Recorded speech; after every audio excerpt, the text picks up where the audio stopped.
Baik, soal mencang kanan mencong kiri ini sepertinya memang dari kemarin kita bahas terus, tapi memang terkait dengan hal ini kita tentunya akan tanyakan langsung kepada Wakil Ketua Umum Golkar ya, Ahmad Doli Kurnia. Selamat pagi Bang Doli, selamat bergabung di Selamat Sapa pagi. Indonesia Pagi. Bang Doli, ini Ya, kan kita masih berbicara terkait dengan pernyataan dari Pak Presiden terkait dengan merapatkan barisan. Tadi disampaikan oleh Mas Kunto dan juga Bang Andreas, memang ada beberapa faktor spekulasi yang menyebabkan Pak Prabowo mengeluarkan pernyataan seperti itu. Nah, kalau dari Golkar sendiri, Bang Doli, seperti apa? Apakah memang betul ada yang renggang, ada yang mencong kanan, mencong kiri, atau seperti apa? ya, pertama saya kira kalau kita lihat situasi jalannya pemerintahan hari ini ya, apalagi bicara tentang soliditas, saya kira tidak ada masalah ya. Kita lihat di kabinet semuanya berjalan dengan baik, sesuai dengan arahan dan instruksi Pak Prabowo sebagai Presiden. Kemudian kita lihat di DPR juga semua partai-partai politik sedang sibuk konsentrasi untuk memberikan dukungan yang penuh semua jalannya pemerintahan ini. Ya. Jadi sebetulnya hampir tidak ada masalah kalau kita lihat dari soliditas pemerintahan dan mendapat dukungan dari partai-partai politik ya, dimanapun posisi partai politik yang ada sekarang itu ya, apakah berada di dalam pemerintahan atau kemudian berada dalam di luar pemerintahan. Gitu. Nah, soal pernyataan Pak Prabowo itu menurut saya juga sesuatu yang memang harus disampaikan terus-menerus gitu loh ya, bahwa kita ini harus solid ya, dengan walaupun dengan bahasa yang berbeda ya, harus merapatkan barisan. Karena apa? Karena memang kita sekarang sedang menghadapi situasi yang eh, tidak bisa kita sebutkan baik-baik saja ya. Tantangan global luar biasa gitu ya. Masalah-masalah eksternal sangat bisa berpengaruh terhadap kita gitu. Jadi kalaupun tidak ada masalah dari eksternal atau global itu, ya kita juga harus konsentrasi penuh menjalankan pemerintahan ini. Apalagi ada tantangan yang besar sekali. Maka saya bisa memanai merapatkan barisan itu bukan sekedar bahwa kita dalam situasi yang tidak solid, tetapi kita jangan membuat sesuatu yang tidak perlu gitu ya, yang akan mengganggu konsentrasi kita menghadapi masalah-masalah ini. Nah, jadi tugas seorang presiden itu harus senantiasa mengingatkan bahwa kita harus bekerja. Untuk bekerja itu kita cuma harus solid, barisan kita harus rapat, jangan membuat sesuatu yang tidak perlu, yang kontraproduktif ya, sehingga memang kita bisa mampu keluar dari masalah yang kita hadapi. Jadi kabinet so far solid dan tidak ada isu kerenggangan maupun ketidakkompakan ya, Bang Doli? Ya, tidak ada ya, bahwa kemudian kemarin ditafsirkan ya gara-gara ada yang slip of the tongue, salah macam itu ya biasa, tapi kan itu tidak tidak ada pengaruh yang luar biasa sampai saat ini. Toh pada akhirnya semua menyatakan solid ya. Partai-partai politik mengatakan pimpinannya dengan peristiwa-peristiwa kemarin itu bahwa kita saat ini berada semua dalam satu komando kepemimpinan Pak Prabowo sebagai presiden. Lanjut ke Bang Doli dulu, Bang Doli. Tadi terkait dengan ada saling saut ini ya antara Pak Zulhas kemudian Caimin soal dukungan PAN nih, katanya yang sudah fix banget akan mendukung Pak Prabowo di 2029. Kemudian Caimin menanggapinya tergesa amat ini ya, masih baru jadi menteri 6 bulan kok udah ngomong seperti itu. Nah, ini menandakan seperti apa di dalam kabinet Pak? Apakah sekompak itu? Kenapa dari dua menteri ini saja kemudian bisa saling saut seperti itu?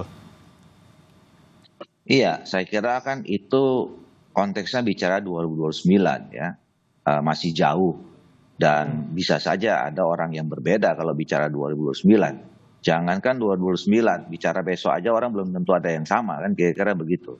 Dan itu kan terkait dengan soal kebijakan partai politik masing-masing ya. Jadi kalau misalnya PAN sudah hari ini mengatakan akan mencalonkan Pak Prabowo lagi sebagai calon presiden, ya itu hak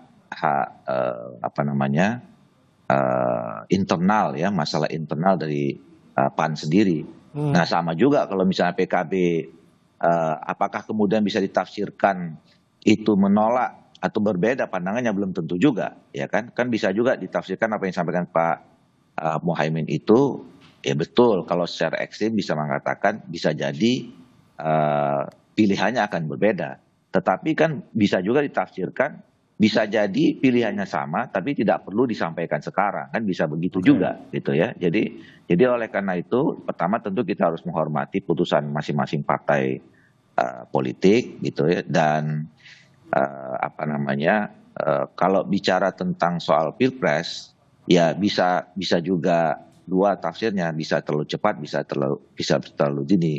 Oke. Nah, yang paling penting menurut saya memang sekarang kita harus fokus ya, harus fokus. Kalau antara partai politik yang sudah menyatakan mencalonkan diri Pak Prabowo lagi Hmm. di tahun 2009 atau yang belum, semua harus fokus sekarang membantu Pak Prabowo mensukseskan pemerintahan ini sampai 5 tahun yang akan datang.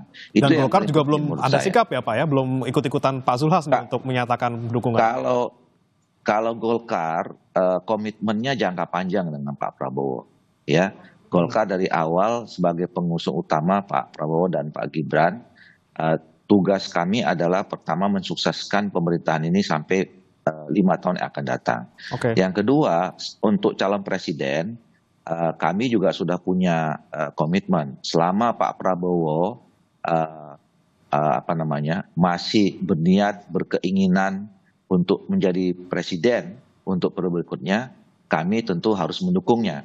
Oke. Karena kami berangkat waktu itu mendukung Pak Prabowo ini dengan visinya. Jadi Oke. saya kira kalau Pak Prabowo mengatakan bahwa visi dan programnya harus dilaksanakan dengan waktu yang disediakan maksimal selama 10 tahun, ya tentu kami akan memberikan dukungan dalam posisi seperti itu. Bang Doli setuju ada komunikasi yang kurang baik memang sehingga membuat hal ini menjadi kisruh seperti itu ya terkait dengan matahari kembar kemudian terakhir soal rapatkan barisan. Menurut Anda seperti apa dari Golkar? Iya, memang bukan tepatnya slip of communication gitu. Jadi pernyataan makna lebih luas dari slip of the tongue gitu ya.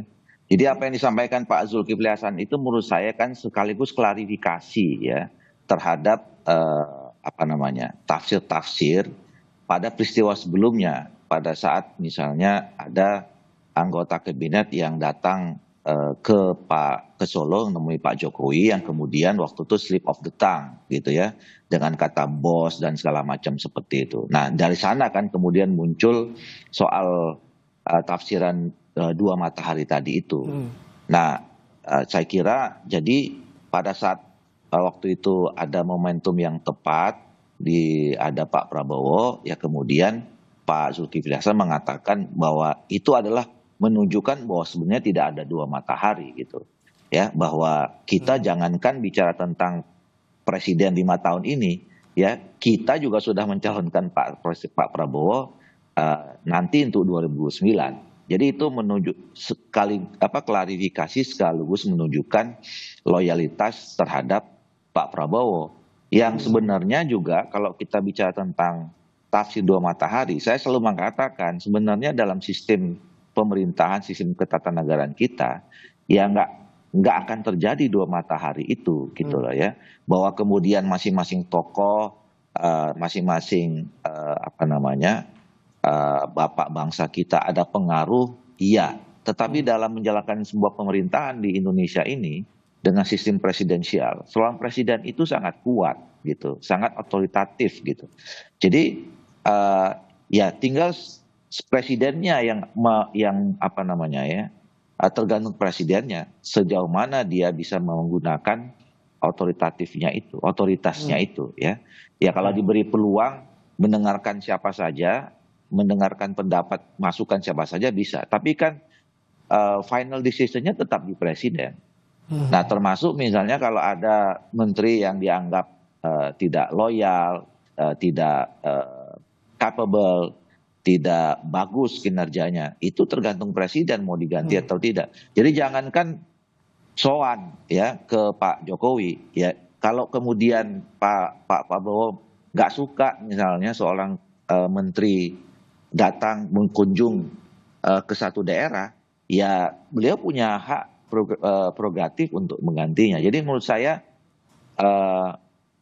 Isu dua matahari menurut saya no isu. Oke. Karena Pak Prabowo tahu bahwa presidennya sekarang adalah Pak Prabowo. Pak Jokowi juga tahu presidennya adalah Pak Prabowo. Seluruh menteri-menteri juga tahu presidennya adalah Pak Prabowo. Dan serepublik ini rakyat kita juga kita tahu bahwa Hmm. presidennya adalah Pak Prabowo. Jadi semuanya on depend Ya. Pak Prabowo.